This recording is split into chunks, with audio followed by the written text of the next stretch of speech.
नमस्ते विद्यार्थी मित्रांनो. आजच्या व्हिडिओमध्ये मी तुम्हाला डिप्लोमा फर्स्ट इयरला जे विद्यार्थी ॲडमिशन घेत आहेत त्यांच्यासाठी आणि डायरेक्ट सेकंड इयर डिप्लोमासाठी जे विद्यार्थी ॲडमिशन घेत आहेत त्यांच्यासाठी दोघांसाठी पण हा आजचा व्हिडिओ आहे. या व्हिडिओमध्ये मी तुमचं कन्फ्युजन क्लिअर करणार आहे की आता नेमकं पुढे करायचं काय आहे.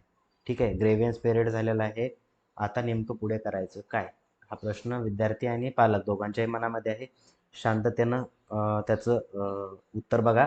सगळ्यात अगोदर मी डिप्लोमा फर्स्ट इयरला जे विद्यार्थी ॲडमिशन घेणार आहेत त्यांच्यासाठी माहिती सांगतोय. या ठिकाणी बघा, इम्पॉर्टंट डेटमध्ये जर आपण गेलो इथे, तर आज तुम्ही ग्रेव्हियन्स केला असेल. ज्या विद्यार्थ्याच्या फॉर्ममध्ये चुका होत्या त्यांनी त्या सॉल्व केल्या असतील. ठीक आहे, आणि ज्यांचा फॉर्ममध्ये काही चुका नव्हत्या त्यांनी काही करायचं नव्हतं. ओके, आता बघा, काय करायचं आहे तर 10 तारीख जे दिलेली आहे 10 तारखेपासून आपले काय होतात, कॅपचे राऊंड सुरू होते. कॅप राऊंड 1 हा खूप महत्त्वाचा असतो. कॅप राऊंड 1मध्ये जवळपास 90% जागा ज्या आहेत कॅप राऊंड 1मध्येच पूर्ण भरल्या जातात.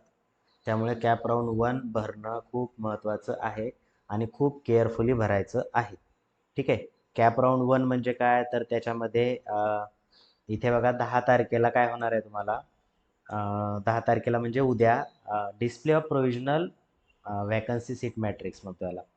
आता प्रोव्हिजनल वॅकन्सी सीट मॅट्रिक्स काय असतो बघा विद्यार्थी मित्रांनो. प्रत्येक कॉलेजमध्ये प्रत्येक ब्रँचला, जसं फॉर एक्झाम्पल कॉम्प्युटरला तुम्हाला ॲडमिशन घ्यायचं आहे, तर कॉम्प्युटरच्या जर 60 जागा असतील तर 60च्या 60 जागा ह्या सर्वांना ओपन नसतात. त्याच्यामधल्या ज्या रिझर्वेशन आहे, ज्या कास्ट वाईज त्या डिस्ट्रीब्यूट केलेल्या असतात. जसं की 60 जागा आहेत, त्याच्यापैकी समजा काही जागा ह्या एस सी कॅटेगरीसाठी असतात, काही जागा एस टीसाठी, काही जागा ओ बी सीसाठी, काही जागा एस बी सीसाठी, काही जागा ई डब्ल्यू एससाठी. ठीक आहे, आणि उरलेल्या जागा ह्या ओपनसाठी म्हणजे जनरलसाठी असतात.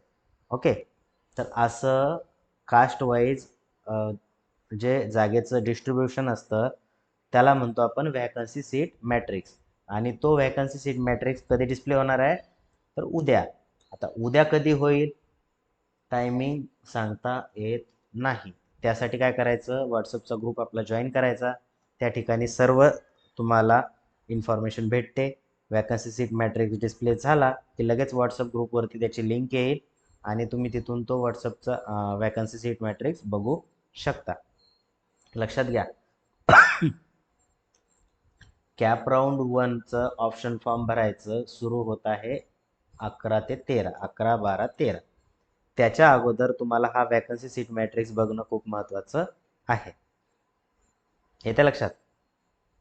हां, त्याच्यामुळे 11, 12, 13 3 दिवसामध्ये तुम्हाला कॉलेजेसचे नावं टाकायचे. ठीक आहे, आता हे कॉलेजेसचे नावं कसे टाकायचे याच्यावरती आपण सेपरेट व्हिडिओ बनवूया, है ना. ज्या वेळेस तुमचे कॉलेजेसचे नावं टाकायचं सुरू होईल, ऑप्शन फॉर्म भरायचं सुरू होईल, त्यावेळेस मी तुम्हाला सेपरेट व्हिडिओ बनवून त्या ठिकाणी त्याच्याबद्दल डिटेल इन्फॉर्मेशन देईल. आता बघा, कॅप राऊंड 1मध्ये कॉलेजेसचे नावं टाकताना 1 नंबरचं जे ऑप्शन आहे हे खूप केअरफुली टाकायचं, कारण 1 नंबरचं ऑप्शन जे आहे ते ऑटो फ्रीज होत असतं. आता ऑटो फ्रीज म्हणजे काय, ऑटो फ्रीज म्हणजे ऑटोमॅटिक ती जागा बुक होते. 1 नंबरचं ऑप्शन लागलं तर तुम्हाला त्या ठिकाणी ॲडमिशन घ्यावंच लागतं, तुम्हाला पुढचा राऊंड करता येत नाही, है ना. आलं असेल लक्षात. आणि 15 तारीख जी आहे 15 जुलैला तुमची अलॉटमेंट लागेल. अलॉटमेंट म्हणजे काय, तर पहिल्या राऊंडमध्ये जे कॉलेजेसचे नावं टाकले होते ते 15 जुलैला तुम्हाला काय समजेल, तुमचं कोणत्या कॉलेजला नंबर लागला ते समजेल, त्याला अलॉटमेंट म्हणतो. आणि अलॉटमेंट लागल्यावर 16, 17, 18 या 3 दिवसामध्ये लगेच कॉलेजला जाऊन ॲडमिशन तुमचं कंप्लीट करायचं आहे. हे झालं डिप्लोमा फर्स्ट इयरसाठी. कळालं काय करायचं आहे आता तुम्हाला, उद्या वॅकन्सी सीट मॅट्रिक्स डिस्प्ले व्हायची वाट बघायची आहे. ठीक आहे, ओके. आय होप तुम्हाला समजलं असेल.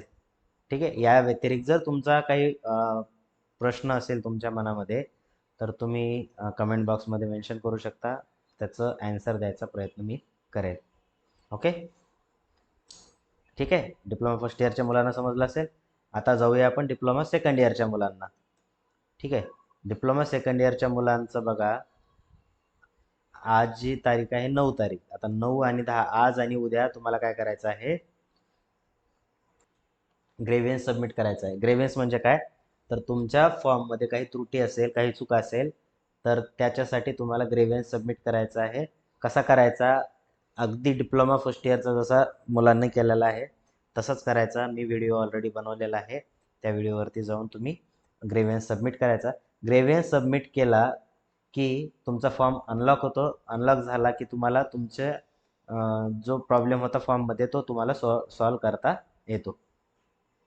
ठीक आहे. आता ग्रेव्हियन्स पाठवणं सगळ्यांना आवश्यक आहे का, तर नाही, आहे ना.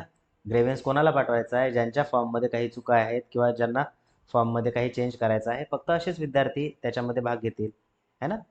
आता नंतर उद्या ग्रेव्हियन्सची डेट संपल्यानंतर पुढे काय होणार आहे, तर 12 जुलैला तुमचं फायनल मेरिट लिस्ट लागणार आहे. कितीला, 12 जुलैला. आणि 12 जुलैला फायनल मेरिट लिस्ट लागल्यानंतर तुमची जी कॅप राऊंडची प्रोसेस आहे ती सुरू होऊन जाईल. ठीक आहे. तर अशा पद्धतीनं तुम्हाला एकदा फायनल मेरिट लिस्ट लागली की त्याच्या पुढचं शेड्यूल लगेच डिस्प्ले होईल. डिस्प्ले झाल्यानंतर तुमचा कॅप राऊंड 1 सुरू होऊन जाईल. ओके. आता काही मुलं असे आहेत की वर्किंग प्रोफेशनलवाले आहेत, तर त्यांच्यासाठी पण मी सांगून देतो लगेच. वर्किंग प्रोफेशनलसाठी इम्पॉर्टंट डेटमध्ये जर गेलो तर सेम शेड्यूल आहे. ठीक आहे. जे डायरेक्ट सेकंड इयर डिप्लोमाचं आहे तेच वर्किंग प्रोफेशनलचं पण आहे ना. आज आणि उद्या काही फॉर्ममध्ये त्रुटी असेल तर ती सॉल्व करायची आहे आणि परवा दिवशी तुमचा फायनल मेरिट लिस्ट लागणार आहे. ठीक आहे. आता हे लिस्ट लागल्यावर मी तुमची व्हॉट्सअप ग्रुपमध्ये लिंक टाकेल, तेव्हा तुमचा फायनल मेरिट नंबर चेक करायचा आहे. मेरिट नंबर नोट करून घ्यायचा आणि त्या मेरिट नंबरच्या भरोशावर, त्या मेरिट नंबरच्या बेसिसवर तुम्हाला ज्या कॉलेजला ॲडमिशन घ्यायचं आहे अशा कॉलेजेसची लिस्ट काढायची आहे. त्यासाठी तुम्हाला प्रिवियस इयरचा कट ऑफ पाहिजे असेल तर प्रोव्हाइड करतो मी. ठीक आहे. त्याच्यावरती बघून तुमचा कोणत्या कॉलेजला नंबर लागू शकतो हे तुम्हाला सर्च करायचं आहे. ठीक आहे. WhatsApp group diploma first year, diploma second year दोन्हीच्याही ग्रुपची लिंक दिलेली आहे डिस्क्रिप्शन बॉक्समध्ये. तसेच आपला मेसेज केलेला आहे पिनमध्ये, त्यावरती पण लिंक या अवेलेबल आहेत, है ना. तुम्ही जॉईन केलं नसेल तर करून घ्या आणि त्या ठिकाणी तुम्हाला व्हॉट्सअप ग्रुपवरती अपडेट मिळत राहतील. आणि जर काही विद्यार्थ्यांना ऑप्शन फॉर्म भरायमध्ये काही अडचण येत असेल किंवा पालकांना जर वाटत असेल की आपल्या मुलांना जेवढं पर्सेंटेज पडलेलं आहे त्या पर्सेंटेजनुसार त्याला चांगल्यात चांगलं कॉलेज लागायला पाहिजे, तर तुम्हाला जर आमच्या टीमची मदत लागत असेल तर तुम्ही मला मेसेज करू शकता. त्या ठिकाणी लिहायचं I am interested for counselling किंवा I am interested for option form, है ना.